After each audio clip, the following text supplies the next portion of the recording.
I wanted to wait a little while for the dust to settle after President Biden's State of the Union address to comment on it. And again, I've said before, it's pretty low-hanging fruit to criticize politicians, particularly these days, but it was something I noticed in watching it. Certainly the president came across like a long-lost uncle that shows up at a family reunion that's had too many martinis or maybe too many cups of coffee or both. It was so over the top in terms of the yelling and combativeness. And certainly the Republican response to it wasn't the best.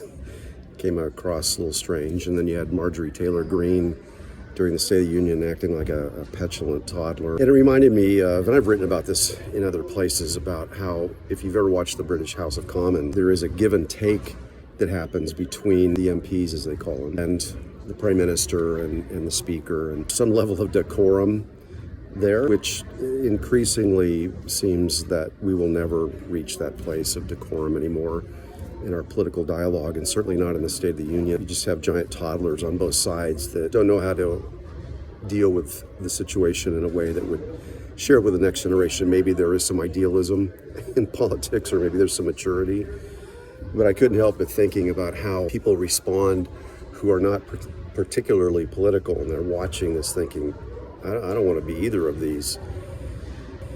And that's a sad thing. It just means that we have some work to do if we want to elect leaders that are more than just mud wrestlers. And that's what it seemed like at the State of the Union. It was like mud wrestling. And again, it's one thing to have opposition to your ideology, to debate, to be passionate about it. But I don't think anything that at least I saw there rose to the level of seasoned statesmen or stateswomen, as we would say. It just was void of that. And that concerns me, because the next generation looks at that, rolls their eyes and thinks, what's the point? It's kind of like you're on your own, right? You just have to figure things out on your own and go your own way. I feel like there's still opportunity for our politics to be somewhat of a guiding light in areas of our life that are important. Anyway, just something that came to mind.